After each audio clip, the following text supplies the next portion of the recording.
Yo, it's your biggest fan here. Back for a banger.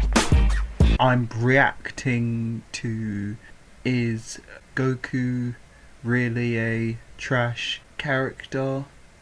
Responding to LongBeachGriffy. I'm reacting to it. 3, 2, 1. Play. I was scrolling through my YouTube feed earlier today and I came across a particular video. The video was called Goku is a Trash Character. And within the video, there were certain talking points that I feel doesn't actually hold weight to his argument. So today, we're actually going to be responding to that video. Now, the video is made by LongBeachGriffy, and before I even continue, I just want to say that this is all love. I do not harbor any ill will of any kind towards LongBeachGriffy. Actually, I really like his content, and I think he's a great person. But for this particular video, I feel as if there actually is a counter argument to be made towards his points, and I want to see if I'm actually able to do so. So hopefully you guys enjoy this video. But with that being said, let's get into it. So again, guys, we're going to be reacting and trying to come up with a response to this video. Again, no hatred, no ill will. Again, no type of hate towards LongBeachGriffy at all. But I think this will actually make for a pretty cool discussion. So let's see how this goes. I was on my feed and people always want to say that Goku is the greatest. He's the strongest MC. He's the strongest MC, and this is what I have to say about that. At what cost? Okay, I gotta stop that real quick. I'm gonna be honest with you. I actually agree with him at that point. Like, there will be points where I do agree, but I don't think Goku's the strongest MC by any means. There are other characters that are significantly stronger than Goku. Like, Goku's up there, but there are way other people that are like either on par or potentially stronger because of that. Like, I mean, that's a whole separate debate, but I don't think Goku's the strongest MC by any means. Like, I do agree with him on that. Overpowered. At what cost? What does it mean to be the best if you are a terrible human being? If you are a terrible human being, what does it mean to be the greatest? Right? And I'm pretty sure there's a lot of Dragon Ball Z fans in here. Well, Dragon Ball fans. If you're a Dragon Ball Super fan, I'll block you. I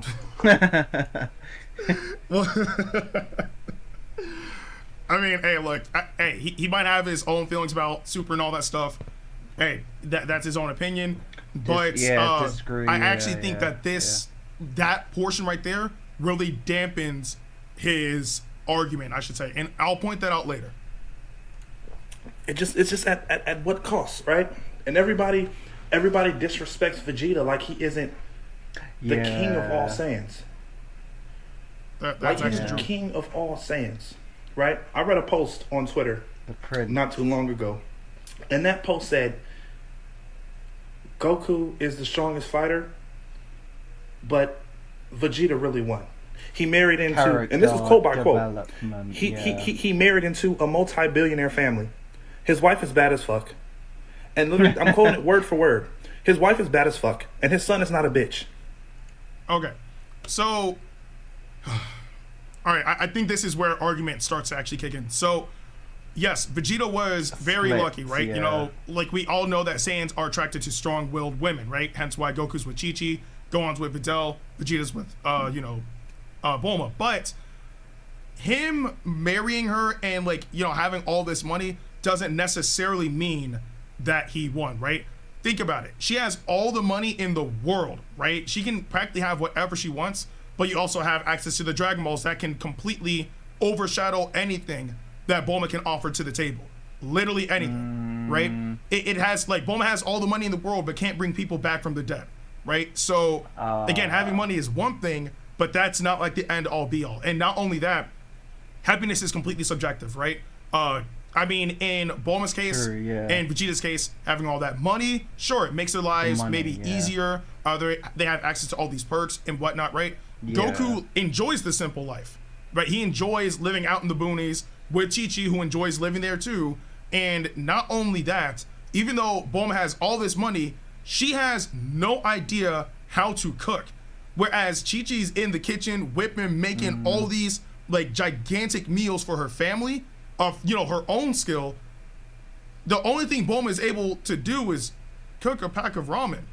You know what I'm saying? So it's like, again, completely subjective. I mean, I get it. Like, money is helpful, but that's definitely not the end all be all. And not only that, the only or the major reason why Chi-Chi even wanted money in the first place was to make sure that Gohan's life was easier, right? And once he married Videl, he has access to all kinds of money because Mr. Satan is rich.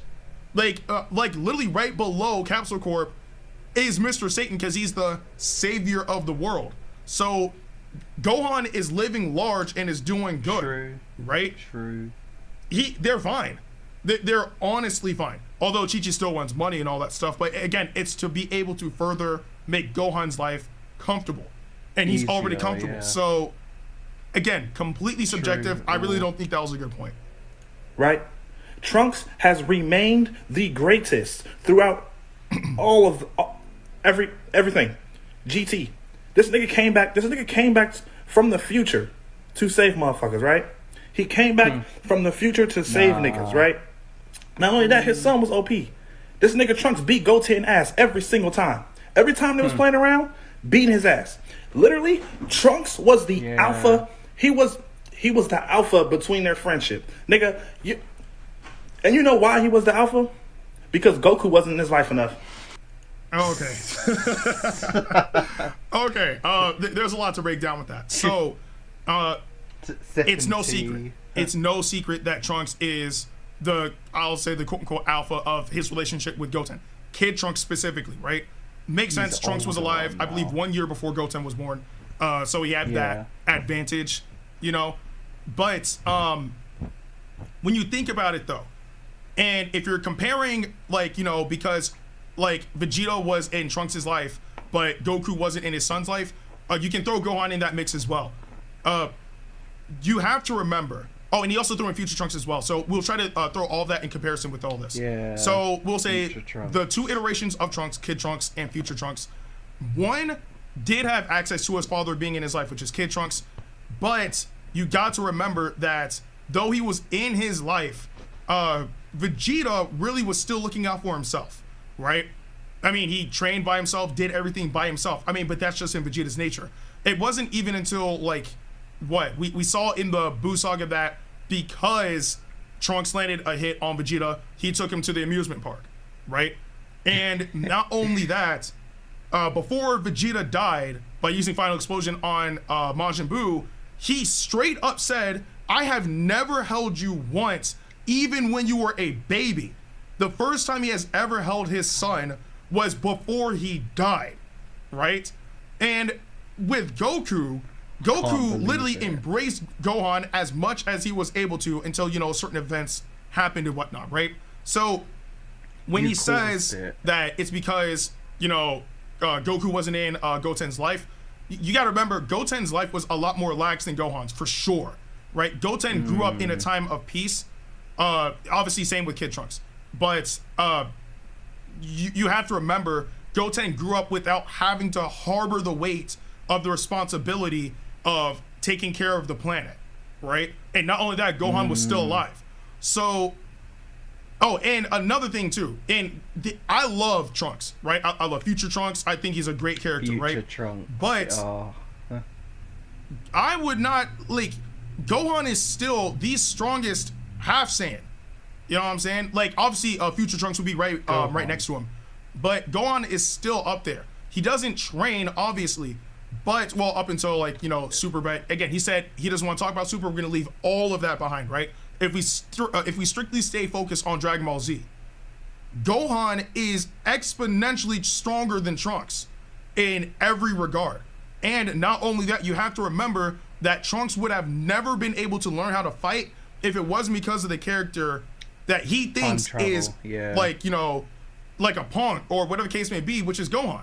He learned how to fight from future Gohan before coming to the past and then learning how to fight even more from his father, right?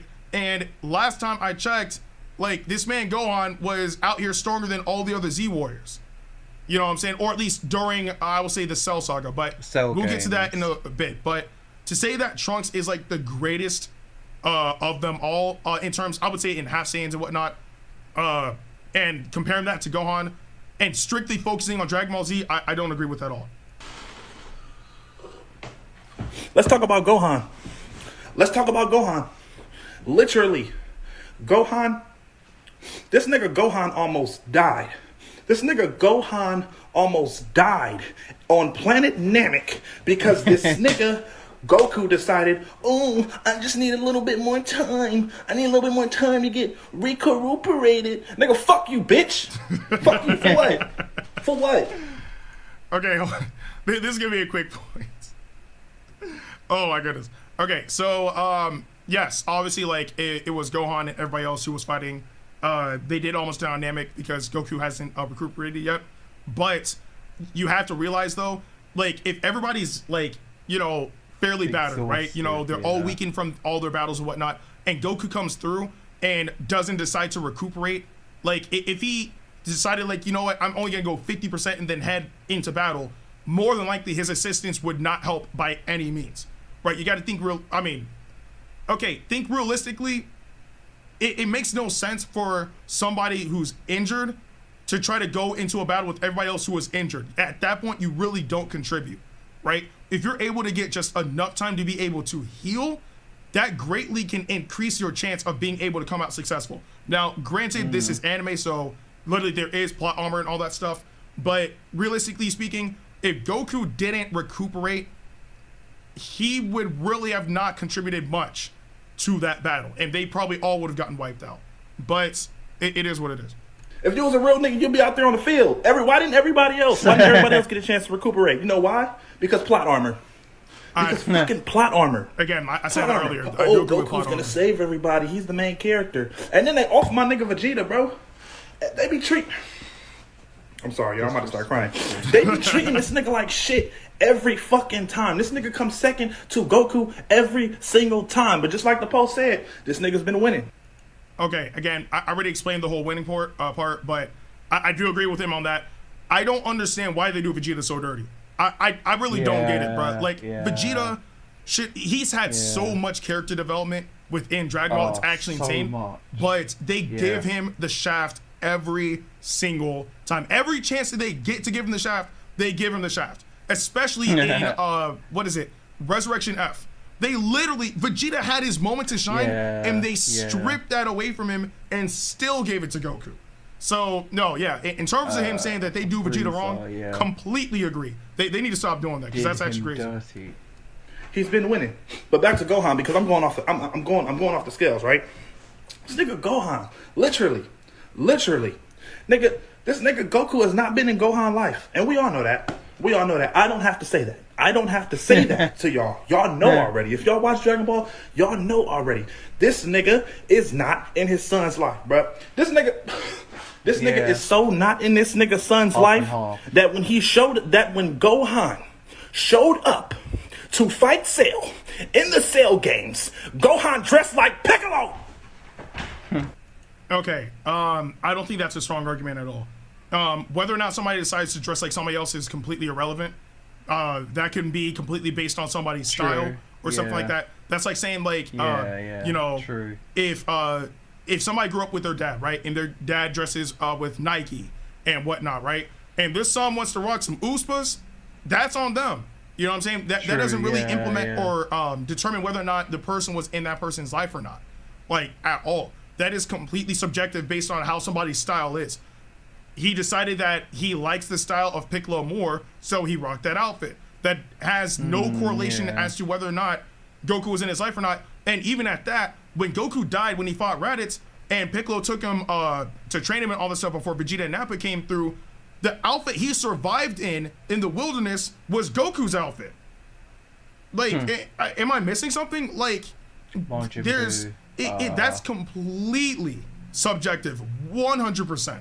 Like, that does not correlate whether or not he's in his life at all. Now, granted, yes, Goku was not really a part of Gohan's life. We do all know this. That's why, you know, there's a lot of jokes about Piccolo being Gohan's father.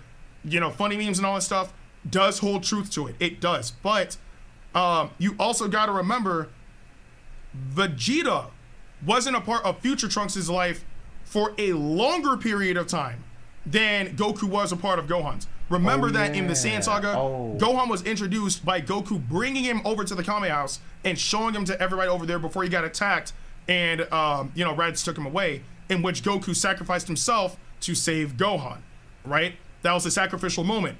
In the Frieza Saga, Goku, or not Goku, Gohan goes to Namek and does his thing and all that stuff, but Goku still ends up going to Namek to try to help everybody out, right? That's him being there for his son. Yeah. But remember that Gohan went to Namek of his own volition.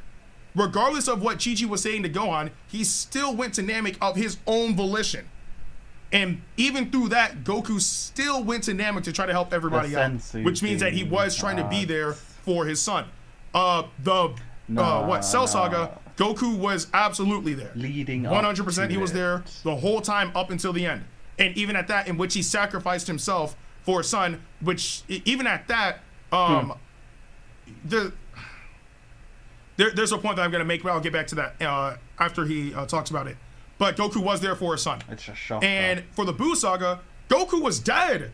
Goku was dead because of the events of the Cell Saga, and even which he said, guys, don't bring me back to life because my existence always seems to bring trouble, right? Nah. He sacrificed himself ultimately for the greater good, right? So to use that as and even at that, all those times that he was still with Gohan still equate more to Vegeta being in Future Trunks' life. Again, Future Trunks went 18 years without his father. 18 years.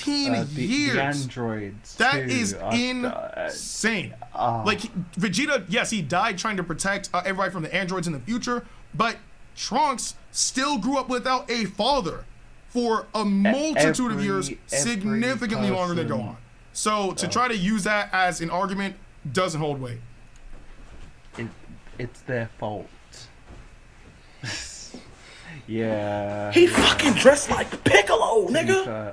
You know how fucking upset I'd be if my son showed up to the fucking cell. But that's what even makes it worse, right? That's what even makes it worse, right? This nigga didn't even care that his son showed up like that. He didn't say, I would have whooped his ass. We trained in the hyperbolic time chamber for a year. No, fuck that. Which is actually crazy because with how strong Gohan was during the Cell Saga, Goku would have lost anyway, but let's continue. That, man. Fuck that. Yeah. Right? This nigga Goku is a bad fucking father, and he is just a bad person, period. This nigga puts his life, he puts everybody's life in danger. For what? The Cell games. I'm going back to the Cell games because this nigga had so many L's during the Cell games. He had so many L's during the Cell games. This nigga literally, and it still make me mad. It keep me up to this day. This nigga Goku, he threw this nigga Cell a Sensu beam. Oh my god. Yeah. Okay. So this argument is kind of like a double-edged sword, right? And I say that because do I think that Goku was irresponsible for giving Cell a Sensu beam? Yes, I think that was very foolish, right? But there are a multitude of things that led up to that point. One, obviously, being that Goku did see Gohan turn Super Saiyan 2 in the hyperbolic time chamber. So he knew that Gohan was stronger than Cell. He knew that it doesn't matter how strong Cell powers up, Gohan would be able to defeat him. Yeah. Right? And that's excluding perfect Cell, right? Because obviously nobody knew that was going to happen, but perfect form Cell. Goku knew for a fact Gohan was stronger than him. It doesn't matter how much he tries to power up. If Gohan powers up to Super Saiyan 2, Cell stands no chance, right? Now, again, I do agree. The Sensu beam portion is foolish. Yeah. I completely agree with that. But in the grand scheme of things, it still made no difference. Gohan was still going to beat Cell. And even at that, that moment would have never happened if it wasn't actually because of Vegeta. Remember that the Cell games happened because of Vegeta. This literally the entirety of from Perfect Cell on is Vegeta's fault. All of it. You have to remember that because of how cocky and confident Vegeta was in his own abilities and being, you know, the Prince of all Saiyans, even though, truthfully speaking, he should be the King of all Saiyans. Yeah. But it's because of all of that that we had to deal with Perfect Cell. That we had to deal with, you know, him potentially being able to destroy the planet. Trunks tried to stop his father, but he decided, you know what? There's no way he's going to get so strong that we can't handle him. So I'm going to fend off my son so Cell can reach his perfect form. So that way, you know, we can prove which one is stronger, or he's not going to be a challenge for me, or whatever the case may be. If Vegeta never allowed that to happen, Cell would have died right then and there, and that would have been the end of the Cell saga. That would have been it. But because of those events that happened, that led up to him getting his perfect form, that led up to them training in the hyperbolic time chamber, that led up to them realizing that none of them, apart from Gohan, can beat him, and that led up to Goku being foolish and giving Cell a sensu bean. Again, not absolving what Goku did, but you can't also absolve what Vegeta did either. That's literally Vegeta's fault, but it is what it is. He threw the nigga the sensu bean to fucking prove a point, bro. He threw this nigga a sensu bean to prove a point, my nigga. He was like, oh, my son gonna beat your ass, nigga. Oh, my mama, he gonna fuck you up, bitch. That nigga said, here you go, everybody. Vegeta, Kakarot. Like, what the fuck you doing, bro? That shit could have been done. Goku could have beat that nigga, right? But what are you doing, bro? What are you doing, man? Okay, I believe my son can, like, let the nigga fight for a couple seconds, right? You ain't gotta throw the nigga. This nigga literally, he's on the verge of fucking making the future fucked up, and you just threw this nigga a senzu bean. A senzu bean. And the nigga almost lost the fight. Gohan almost lost the fight. Do you know why Goku won? I mean, Gohan, excuse me. Do y'all know why Gohan won that fight? Vegeta. As much as I love Gohan, he's actually right. Like, if Vegeta never intervened, Gohan would have lost. And actually, even though this doesn't pertain to canon, but if you guys have played Dragon Ball Xenoverse 1, you actually see that happen, right? Like, where nobody intervened. The Cell Juniors, I think, paired up with Cell and wiped out Gohan. Like, even though, well, even at that, that's super non-canon, but you guys get the point, right? Because Gohan did destroy all the Cell Juniors, but if Vegeta never intervened and distracted Cell from fighting Gohan, Gohan would have lost. That is absolutely true. And again, this is from a Gohan fanboy, and even I recognize that is true. Like, Gohan would have lost.